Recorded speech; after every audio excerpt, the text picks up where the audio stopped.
এটুকু বলতে চাই, মুসলমানদের মধ্যে বিভিন্ন বিষয়ে পারস্পরিক মতপার্থক্য, মতভিন্নতা, বুঝের ভিন্নতা থাকতে পারে। সেটা কোনো কোনো ক্ষেত্রে ছোট ছোট বিষয় নিয়ে হতে পারে, কোনো কোনো ক্ষেত্রে অনেক বড় বিষয় নিয়েও। অবাক করা বিষয় হলো, বেশিরভাগ ক্ষেত্রেই দেখা যায় আমরা যেগুলোর কারণে অনেক বড় বড় পার্থক্য এবং ব্যবধান করি, মুসলমানদের বিভিন্ন গ্রুপিং করি আমরা, সেগুলোর বেশিরভাগ বিষয়গুলো আসলে অনেক বড় বিষয় না, ছোট ছোট বিষয়। আচ্ছা বলেন তো, সুন্নি এবং ওয়াহাবি আরো যত মুসলমানদের গ্রুপ আছে, কোন মুসলমানদের মতে আল্লাহ কি দুই না এক? এ ব্যাপারে কোনো পার্থক্য আছে? কোনো পার্থক্য আছে? আমাদের রাসূল মুহাম্মদ সাল্লাল্লাহু আলাইহি সাল্লাম এ ব্যাপারে কারো কোনো সন্দেহ আছে? ওয়াহাবি সুন্নি কারোর মধ্যে কোনো মতপার্থক্য আছে? কারোর মধ্যে নাই। আমাদের কোরআন 30 পারা আল্লাহর কালাম, এ ব্যাপারে কোনো সন্দেহ আছে? আমাদের কিবলা কাবার দিকে কোনো সন্দেহ আছে? এরকম মূল আমি তো 100টা বিষয়ের কথা আপনাকে এখন বলে বলে শোনাতে পারবো ইনশাআল্লাহ, যে বিষয়গুলোতে মৌলিকভাবে ওয়াহাবি বলেন, সুন্নি বলেন, অন্য বিভিন্ন নামের বিভিন্ন রকমের বলয় বা গোষ্ঠী মুসলমানদের মধ্যে বিভিন্ন চিন্তা দর্শন বলেন, কোনো পার্থক্য আসলে। তাহলে মৌলিক সব বিষয় যদি এক হয়, শাখাগত বিষয়ে বুঝের পার্থক্য থাকতেই পারে। এই থাকাটা অস্বাভাবিক না, থাকতে পারে। কিন্তু সেটার কারণে আমরা অনেক সময় দেখা যায় যে আল্লাহ এবং তার রাসূলের দুশমন কাট্টা কাফেরের প্রতি সে বিদ্বেষ নাই, যতটা বিদ্বেষ হলো এই গ্রুপ ভিত্তিক প্রতিপক্ষের প্রতি।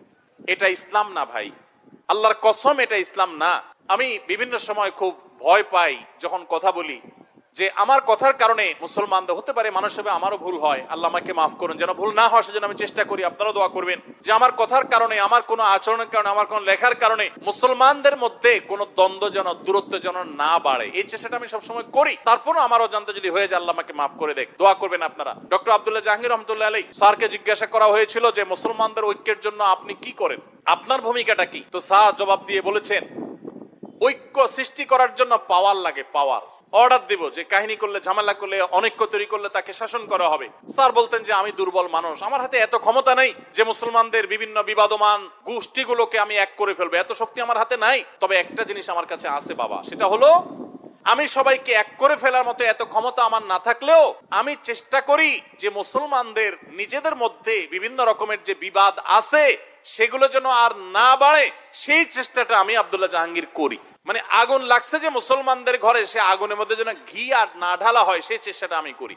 তো স্যারের এই কথার অনুসরণটা আমি করার চেষ্টা করি। অর্থাৎ সাধারণত কারোর নাম ধরে, কোনো গোষ্ঠী নাম ধরে কারোর সমালোচনা বিশুদ্ধার মাহফিলে, মিডিয়াতে, টিভি চ্যানেলে, অন্য কোথাও সাধারণত না করার চেষ্টা করি। এরপর যদি কখনো হয়ে যায়, বুঝবেন ওইটা আমার মিস্টেক, বুঝবেন মানুষ হবে এটা আমার ভুল, এবং সেই জন্য আমি অনুতপ্ত। আমি কখনো এগুলো চাই না ভাই। আবারও বলছি, আদর্শিক ভিন্নতা থাকবে, আপনাকে আমি আদর্শে কম্প্রোমাইজ করতে বলি না।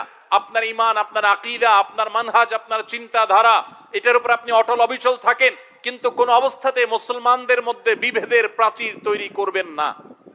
আল্লাহর ওয়াস্তে নতুন করে বিভেদের প্রাচীর আর তৈরি করবেন না।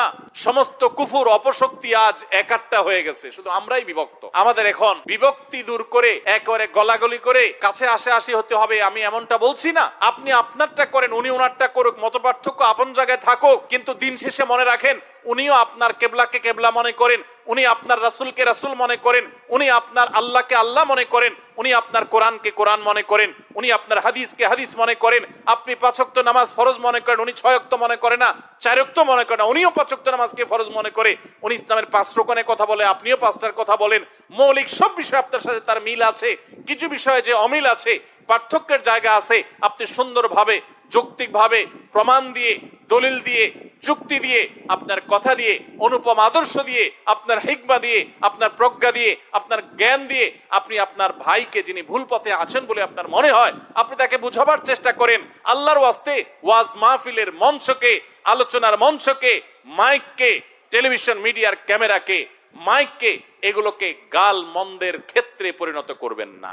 আপনারা যারা সাধারণ মানুষ আছেন, আপনাদেরকে আমরা বলবো যে সর্বস্তরের সাধারণ ভাই বোনেরা, আপনারা আল্লাহর ওয়াস্তে হুজুরদের কেউ যদি এরকম দলাদলি এবং গ্রুপ করাকরি করে, ডিভাইড এবং আপনার এই জাতীয় পার্থক্য তৈরি করে, গ্রুপিং করে, বাড়াবাড়ি করে, আল্লাহর ওয়াস্তে এই কাজটাতে হুজুরের সহযোগিতা করবেন না। আপনি আপনার কাছে যেটা সঠিক মনে সেটা আমল করবেন। আল্লাহ আমাদের সবাইকে মুসলমানদের ঐক্যের প্ল্যাটফর্ম যেন তৈরি হয়। দেখুন, আমাদের পার্শ্ববর্তী অনেক দেশ, পৃথিবীর অনেক দেশ বিভিন্ন মতের মুসলমানদের একত্র হতে আমরা দেখেছি, কিন্তু আমাদের দেশে সেগুলো নাই। বিভেদ দিন দিন আরো বাড়ছে, বাড়ানো হচ্ছে। আল্লাহ আমাদের সবাইকে এই বিভেদগুলো দূর করে ঐক্যের পরিবেশ তৈরি করার মতো কাজ করার তৌফিক দান করুন। সবাই চেষ্টা করতে পারবো না ইনশাআল্লাহ?